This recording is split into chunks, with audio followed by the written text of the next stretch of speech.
Hello everyone and welcome to Cinderful Gaming. I hope you're all doing well, I hope you're all staying safe, and most of all, I hope you're all fighting that war against the grey.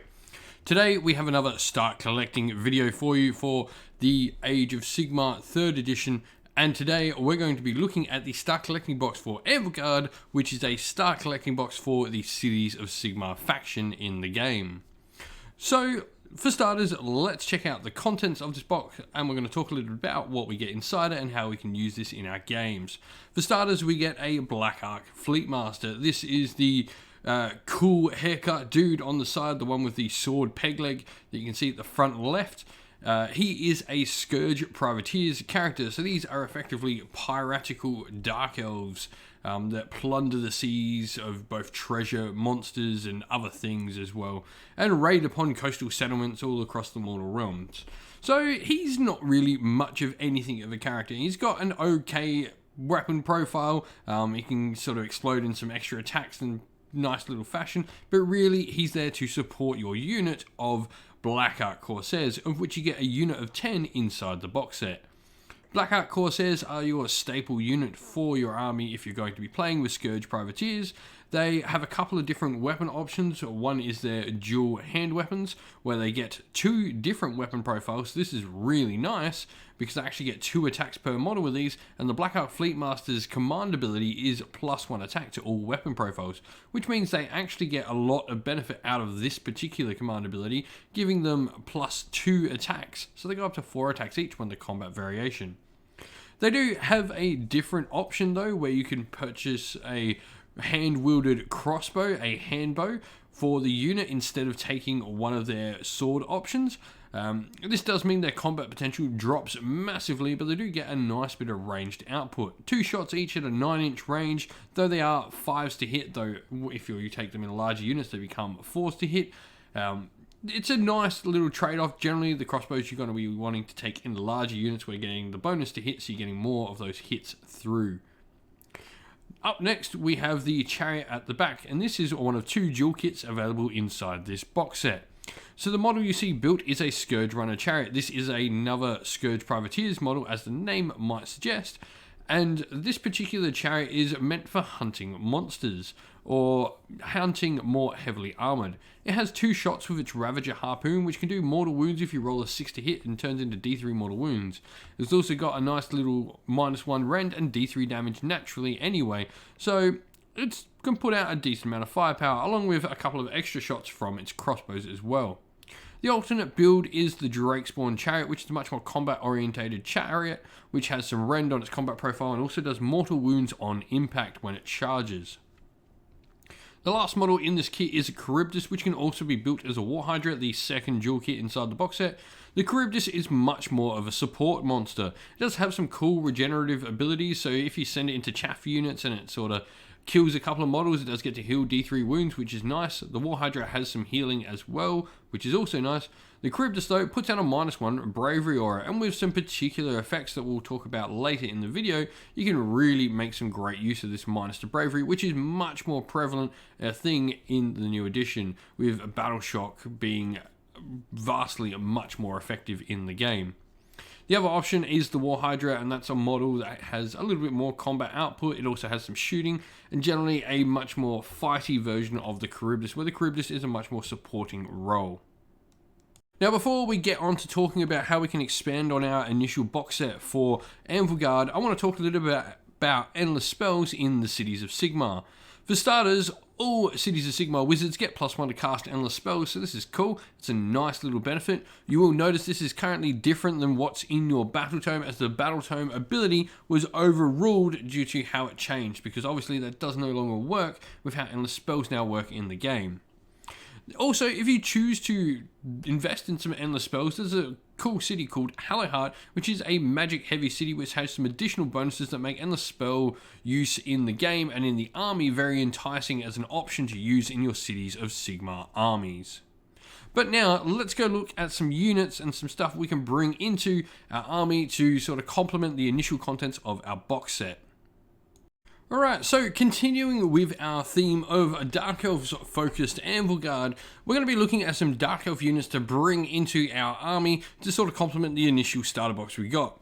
Now, I'm going to start by talking about the Dreadlord on Black Dragon. This may be a purchase you pick up later to really expand your army into a higher points value, as at the starting sort of 750 points, you're not allowed to take 2 monsters, so maybe start thinking about this a little bit later after some of the other options I talk about. However, I do want to talk about the Dreadlord on Black Dragon.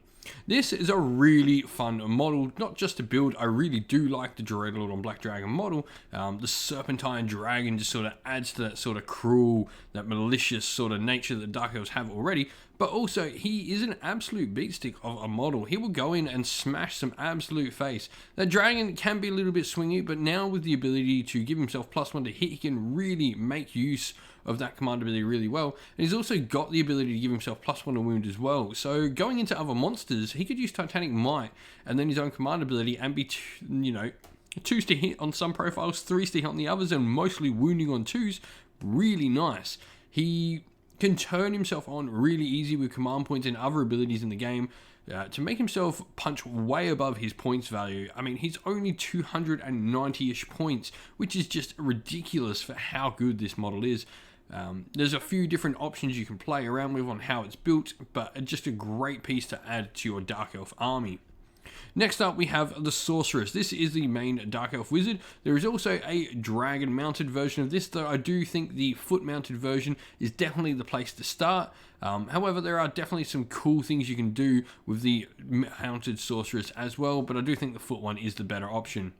She has a cool ability where she can sacrifice units around her to give herself +2 to cast. This is really nice, combines well with some other pluses to cast you can get from around in the various different cities. But also, she's got a really nice generic spell on her War Scroll, which is -1 to hit plus D3 mortal wounds. Really solid caster that just complements your army well. She's also got a command ability on her War Scroll as well on top of all of this that lets Darkling Covens units, so this is things like Dread Spears, Dark Shards, Executioners, Blackguard, to either run and charge or run and shoot. So she's a very versatile character. Speaking of Darkling Covens units, you're going to want to be taking some if you're going to pick up a Sorceress. You're going to at least want a sacrificial unit to her to enable her to get that +2 to cast to get off important spells for your game, but also she can turn them on and make them really useful on the battlefield. Dark Shards have a really good threat range with their shooting attacks when she can give them run and shoot. Not only that, but your combat units from Darkling Covens have a great threat range as well from the same thing. Run and charge is really good. Lastly, I want to talk about Shadow Warriors. Sticking with that Dark Elf theme, Shadow Warriors are an interesting option to play around with because what they give you is maybe something Anvilgard lacks a little bit, is the ability to sort of teleport around the table that other cities have a bit more sort of action to take apart and do. Generally, you've got a lot of foot troops in an Anvilgard army, though you do have some fast pieces like your Scourge Runner Chariots, the Dragon, and some Dark Rider Cavalry and stuff like that. I think the Shadow Warriors give you the ability to sort of redeploy at a quick time frame. What Shadow Warriors do is they stay off the table and they can deploy anywhere they want, and they also get bonuses to shooting, +1 to hit and wound when they're completely in cover, so that's a nice bonus as well. Which you can sort of just drop them in a piece of cover near some opponent's units and then absolutely pepper them with fire. They're a great shooting unit, just a great piece to have to sort of give you another option on how you can play with your army. But now that we've talked about all of these units and we've sort of gone through the endless spells and the initial box set, I want to show you all a little sample army list I put together so we can look and see how we can put all of this into practice. Alright, and so here we have that sample army list. So to start off with, obviously playing in Cities of Sigmar and we're playing in Anvilgard. We get to choose a bunch of different abilities, or at least one of them, unless we're taking a particular command trait in Anvilgard to sort of be our sort of underground sort of workings in this Dark Elf infested city.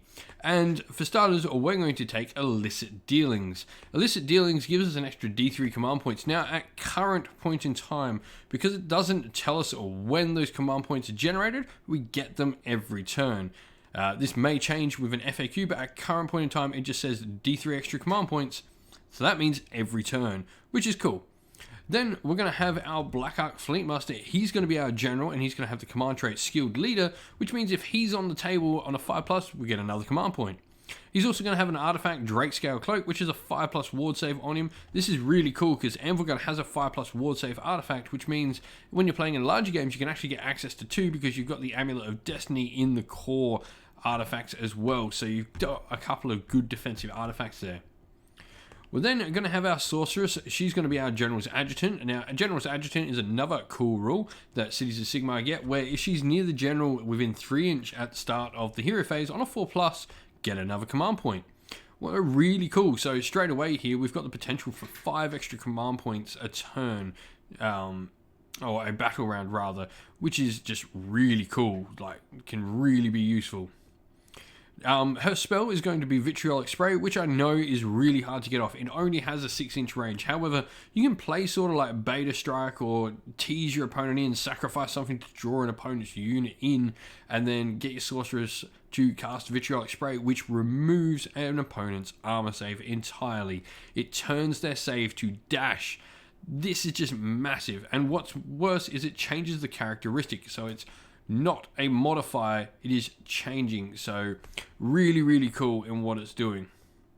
For battle line, we've got 10 Blackheart Corsairs, and for this particular little starting army list, I recommend going with the Wicked Cutlass and Vicious Blades. As I mentioned earlier in the video, the shooting variation of this unit is much better in large units, so we're just not going with the points for it in 750 to start off with. So we're going to go the combat variation, trying to get as many attacks and just do a sort of weight of dice attack with them and the Blackheart Fleetmaster. 10 Dread Spears because they're the cheapest option we have for our Sorceress. They're just going to hang around, be a sacrificial unit, and they're probably also going to be the unit we use as our Honoured Retinue. Now, the reason why we're going to use them and not the Corsairs is because the Corsairs can definitely do more damage when you get that command ability off, so you're not going to want to have them dying. Meanwhile, the Dread Spears, they are literally there to sacrifice for the Sorceress, so why not kill some more off in the process. 1 Scourge Runner Chariot. Definitely going with the Scourge Runner, though you can easily do whichever version you want. I don't think there's too much that the Blackheart Fleetmaster actually gives the Scourge Runner in this, so you're not really losing a lot turning it into the other chariot. You actually will get a little bit more combat potential out of it and get some more mortal wounds in your army in combat, but the Scourge Runner, I think, gives you some ranged mortal wound output that you otherwise might lack. 1 Charybdis then is going to be our behemoth that we've got from the Star Collecting Box, and we're going to give it the Drakeblood Curse, which is Felgaze. Drakeblood Curse is for starters as mount traits specific to Anvilgard, and Felgaze puts a -2 Bravery Aura on that model for 12 inch. This stacks with the Charybdis' own -1 Bravery Aura that it innately has, so meaning a -3 Bravery Aura is going to be coming off that Charybdis. This is massively effective. Now, note this changes characteristic as well, so this can hamper your opponent's heroic recovery rolls and stuff like that as well. Lastly, in our other units, we're going to have 10 Shadow Warriors. As mentioned, they just give us that ability to sort of maneuver on the battlefield that little bit better and sort of get to places we might otherwise not be able to. And then for an endless spell, we're going to take the Chronomatic Cogs. This is going to give our Sorceress an extra cast, which is nice. She's got a couple of good spells, and she's a decent caster with the ability to get +2 by when she stabs and sacrifices a model. Grand strategy, hold the line. We've got a ton of battle line in this army, so if it all dies, we're probably not in a good place anyway, so why not take hold the line? This is the army I've put together for Anvilgard. I'd love to hear if you've picked up a Start Collecting Anvilgard, how you're going about it, what you're doing with it, what you've built, and how you're going with your Scourge Privateers. The army pictured here is my Scourge Privateer army that I took to CanCon a few years ago now. Absolutely love the army, my favourite army that I own. So love to hear from you all on what you're all doing with your own Scourge Privateers. Well, thank you all for watching the video. We hope you enjoyed it. If you did, please don't forget to leave a like and subscribe to the channel if you have not already. Also, while you're at it, why not come chat more with us on Discord? We've got a link in the description of the video below to our Discord server. You can come chat with me and other members of our fine little community here at Sinful Gaming. Lastly, we'd like to give a shout out to everyone who helps support the channel in various different ways. First of all, to our Patreon members, Christian Weir, James Soren, Chaos Spawn, AJC, Kenny Lowe, Outer and Shot First, James Crowder, Andrew Bowen, Nathan Fee, Tim Newman, The Rising Ape, Cure Dynamic, Agu, Anthony B, MJ, and Dyna226. Thank you to, as well, our YouTube members, Green Roots Gaming, Fire Titan, Steve T, The Real Zeop, Chris Wallace, Turriot 12, Vinny, and Lock Lorick. And a special thanks to our artist who does all the channel art for us, Lady Witchfox Art, thank you very much. And to our Discord moderator, Xmorphic, you do a fantastic job on Discord for us as well. Thank you all, everyone, for watching. If you'd like to help support on Patreon or YouTube member or help support the channel in another way, you can do so by following one of the links in the description of the video to Patreon or YouTube members, or go buy some Sinful Gaming merch from our Teespring store, also linked in the video's description. That's it for today, everyone. Thank you again. Stay safe, stay well, and most of all, keep fighting that war against the Grey. Ciao for now.